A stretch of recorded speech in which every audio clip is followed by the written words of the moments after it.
नमस्कार, मैं उस आप सभी देख रहे हैं आवाज इंडिया लाइव चैनल। हमारे चैनल से जुड़े रहने के लिए चैनल को लाइक, कमेंट, सब्सक्राइब करना भूलेंगे। प्रमुख खबर आ रही बिहार के मुख्यमंत्री नीतीश कुमार समाधान यात्रा के तहत हवाई मार्ग से सहरसा पुलिस लाइन स्थित बने हेलीपैड पर अपनी निर्धारित समय दिन 11:30 पर उतरे और वहां से भारी सुरक्षा के बीच सड़क मार्ग से जिले के कैरा प्रखंड अंतर्गत बल्हापट्टी पंचायत के बलवा गड़िया गाँव पहुंचे, जहाँ विकास योजनाओं का लोकार्पण किया, साथ ही कई योजनाओं का उद्घाटन भी किया। वहां पर सड़क पर मार्ग से सहरसा पहुंचे, जहां एक बड़ी सौगात के रूप में मंडल अस्पताल का मुख्यमंत्री ने उद्घाटन किया और साथ ही प्रेक्षागृह में जीविका दीदियों को संबोधित किया।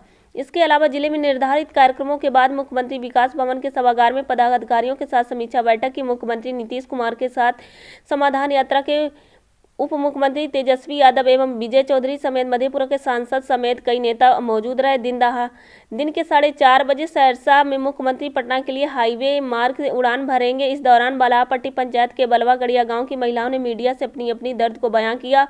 शराबबंदी को कोई असर नहीं, खुलेआम सब जगह मिलती है। वहीं एक महिला ने नशेबाज पति से हो रही प्रताड़ित की घटना अपनी बताई। वहीं मुख्यमंत्री से मिलने की आस में कतारबद्ध हजारों की तादाद में महिलाएं खड़ी दिखी। हालांकि मुख्यमंत्री बलवागड़िया गांव का पैदल भ्रमण कर सभी ग्रामीणों का जहां अभिवादन किया, वहीं कुछ लोगों ने अर्जी भी सुनी। देखिए एक रिपोर्ट विकास कुमार के साथ। लालू जी के समय में जो ट्रेनें चली उसको भी बंद करने की बात हो रही है। तो निजीकरण कर दिया गया ना, रेलवे को तो बेच ही दिया गया एक तरह से। आप कहिए तो रेलवे वो तो बेच दिया। 2024 के चुनाव के पहले उम्मीद की जा रही थी कि बिहार को कुछ विशेष मिले, क्या लगता है आपको? लोग खाली भाषण में देते हैं। सप्तऋषि योजना चलाई गई। यहाँ से जब चले जाते हैं तो कोई लेना देना नहीं, बल्कि जो चीज़ रहता है उसको और काटते हैं। सप्तऋषि योजना चलाई गई बिहार में, 7 निश्चय योजना है, दोनों लगता है कि कॉपी है। बिहार की योजना को वहाँ पे लागू किया जा रहा है। बहुत सारी चीज़ें जो है यहाँ का देख कर वहाँ लागू की। और घर नल से जल जो योजना है इसकी भी लगता है कि बिहार की योजनाओं को ही, लेकिन कल केंद्रीय बजट जो पास हुआ उसमें कई महत्वपूर्ण चीजों को आपने इंगित किया है। 7 निश्चय योजना जो आपकी है अरे तो उसी तरह का जैसे हम लोग का साथ है उसी तरह से सबका कुछ अपना कर दिया था। ऐसे ही हम देखे तो हमने वो बात कही, वो तो एक अलग चीज़ है, लेकिन इसमें जो महत्वपूर्ण चीज़ें हैं उसमें काफ़ी कुछ घटा। अब वो ठीक नहीं है और इन्होंने जो कुछ भी कर दिया है तो उसमें कोई अच्छा अलॉटमेंट नहीं।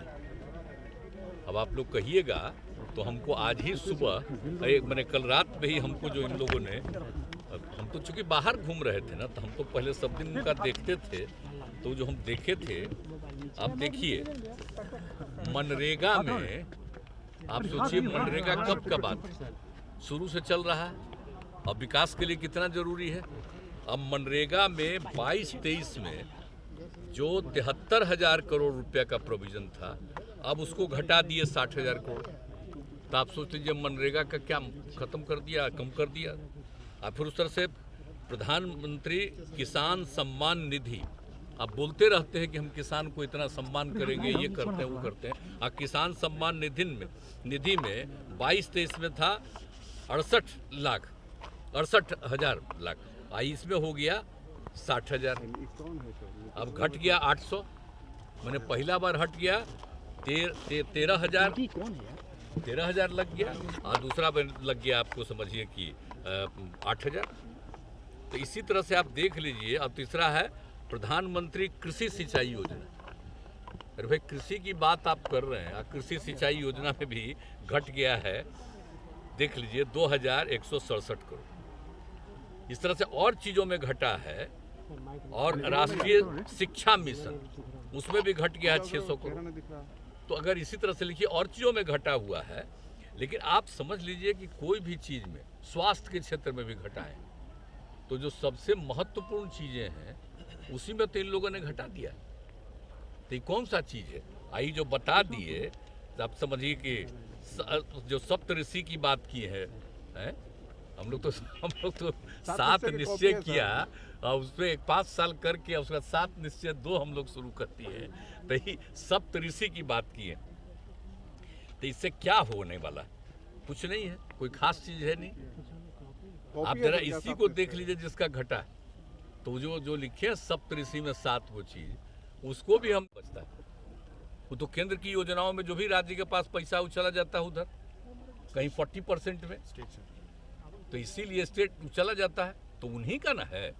तो अगर केंद्र की योजना बनाते हैं तो अपने बल पर न बनाना चाहिए। नामकरण हो रहा है उनका, आ जा रहा है राज्य का पैसा, तो इसलिए जब यही सब में आप दे रहे हैं तो अन्य प्रकार से राज्यों को मदद मिलना चाहिए ना।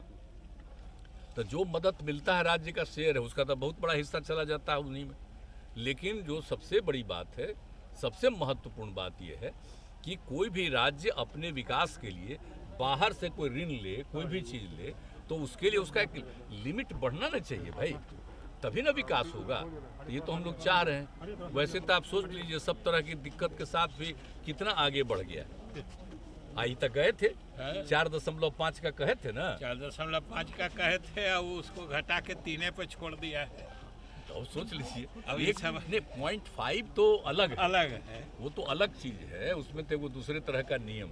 लेकिन 3 आ गया तो 1% और बढ़ जाता तक कुछ हम लोग को तो सुविधा हो सकती थी ना। उसमें तो भी इसलिए ऋण है। देखिए, हम लोग ऋण, हम तो दिन भर बाहर घूम रहे थे, लौट करके गए हैं तब देखे हैं तो अच्छा नहीं लगा।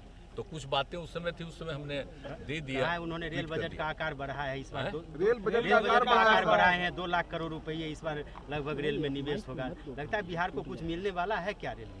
क्या मिलने वाला है? कहाँ कुछ मिलने वाला है? अभी तो आप ही को ना हम बता दिए, आप ही को ना हम बता दिए कि आप देख लीजिए। मनरेगा में आप प्रधानमंत्री कृषि सिंचाई योजना का घट गया, किसान सम्मान निधि में घट गया, तो कैसे समझ रहे हैं कृषि का? तो किसान सम्मान निधि दिए थे और उसको घटा दिए, तो वही ना है, उन्हीं का ना दिया हुआ है भाई।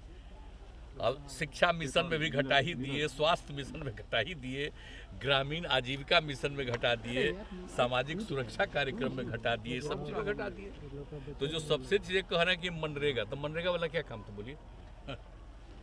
तो इसी तरह सोचिएगा तो कहें कि कृषि का बढ़ावा देंगे, तब बढ़ावा दीजिएगा इसी तरह से। किसान सम्मान निधि को घटा दिए, कृषि सिंचाई का में जो पैसा था उसको भी घटा दिए, पिछले साल से भी घटा दिए, पिछले साल से घटा दिए। इसलिए कुछ होने वाला नहीं है, आप जान लीजिए। लेकिन हाँ, हम तो फिर कहते हैं कि आप लोग क्या कीजिएगा, अंत में तो सब पर नियंत्रण है, खाली उन्हीं का बतवे चले।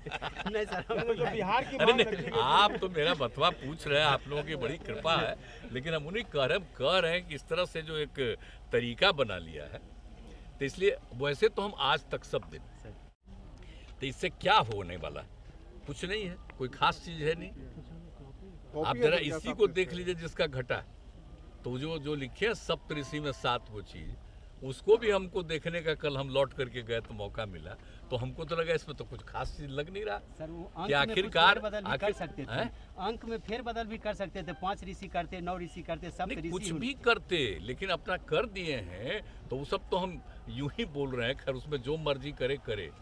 लेकिन सबसे बड़ी बात है कि लोगों के हित में तो कुछ काम नहीं हो रहा, और जो सबसे इम्पोर्टेंट चीज़ें थी, जो आम देहाती इलाकों के लिए बहुत आवश्यक था, वो हुआ। और बिहार के लिए तो कुछ नहीं ना किया, गरीब राज्यों के लिए कुछ किए हैं। सुशील मोदी और जो हम लोगों की तरफ से जो डिमांड था, ये जो गए थे यहाँ पर, कहाँ चले गए, हाँ, तो ये लोग गए थे, इन लोगों ने जो डिमांड किया था तो सब कुछ नहीं किया। सुशील मोदी जी सरकार ने बिहार को बहुत कुछ मिला इस बजट से। कहाँ मिला? तो अब आप उनके नाम पर काहे हमसे पूछते हैं? तो ऐसे बोलबे करें, सर क्या कहा गया? आप जानते नहीं हैं, वही ड्यूटी है उस बेचारे को, कुछ से कुछ बोलते रहना, और कुछ से कुछ बोलते रहना, जब उसको लाभ मिल जाए अच्छी बात है, लेकिन उसमें क्या, जितना अनाप शनाप बोलना है बोलते रहिए, लेकिन कुछ नहीं मिला। लेकिन ओवरऑल बिहार के लिए और वो क्या किए हैं? पहले जब हमारे साथ काम कर रहे थे तो पता नहीं था, अब आजकल क्या हो रहा है, जब वो सब चीज़ बता रहे हैं, सब चीज़ घट रहा है, इसलिए हमसे उनकी बात मत पूछा करिए, इसीलिए उनकी बात मत पूछिए कि बेचारे को जो लगा है। आप पिछली बार भी हमको दुख हुआ था ना जी, डिप्टी सीएम नहीं बनाया था उसको, आप बताइए ना, अलग रख दिया है, तो वो फेरा में था कि अपना कुछ बोलेंगे तो आगे कुछ मौका मिलेगा, इसलिए हमको नहीं कुछ कहना। वो क्या बोलते हैं क्या नहीं बोलते हैं उसका कोई अर्थ नहीं है। असली चीज़ है जितना इन लोगों ने कमी किया है और जो ज़रूरी चीज़ था उसमें ख़त्म कर दिया। तो हम लोग तो चाह रहे थे ना 4.5 40% का उसमें फिजिकल डेफिसिट, तब उसमें भी नहीं किया। तो उसमें जो होता तो हम लोग बाहर से ले सकते थे ना भाई, अपने हित में, राज्य के हित में कर सकते थे ना, तो बढ़ा ही नहीं, बढ़ने को तैयार ही नहीं है। तो हम कह रहे हैं कि भाई आप अगर दीजिएगा नहीं, अच्छा आप कोई केंद्र की योजना बनाते हैं तो केंद्र का पैसा रहता है, केंद्र का एक हिस्सा रहता है, राज्य का दूसरा हिस्सा रहता है। तो राज्य को अपने लिए जितना काम करना है तो उसके लिए पैसा कहाँ बचता है? वो तो केंद्र की योजनाओं में जो भी राज्य के पास पैसा वो चला जाता है उधर, कहीं 40% में, तो इसीलिए स्टेट चला जाता है। आज तक सब दिन हम कल, चूंकि मेरा पहले से कार्यक्रम था और बाद में पता चला कि आज उनका है, इसलिए हम नहीं देख पाए, नहीं तो हम सुनते थे।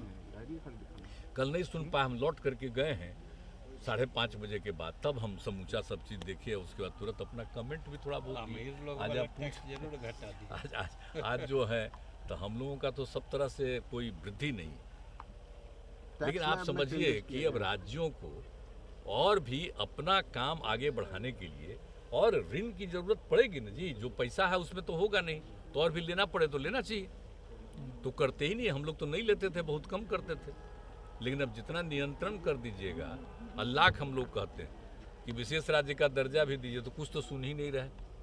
अगर दे देते तो बिहार या बिहार जैसे अन्य जो दूसरे राज्य हैं, पिछड़े राज्य हैं 3, 4, 5, तो उन सबको मिल जाता, सबको मदद मिल जाती, तो कितना आगे बढ़ जाता, तो देश ही का ना विकास हो जाता जी।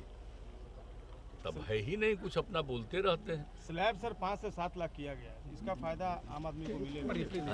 5 लाख से 7 लाख उसका असली कैच नहीं ना जानते हैं। वो अमीर लोग को जो 5 लाख से ऊपर आमदनी वाले को जो 37% सरचार्ज उसको घटा के 25% कर दिया। मतलब सबसे फायदा इस बजट से अमीरों को दिया गया है, जिनकी आमदनी 5 करोड़ से ज्यादा है। सहरसा में कोसी महोत्सव सर कब सर पर्यटन सर एक मिनट सर सहरसा में ओवरब्रिज कब बनेगा? सहरसा में ओवरब्रिज सर सब हम सब देखेंगे।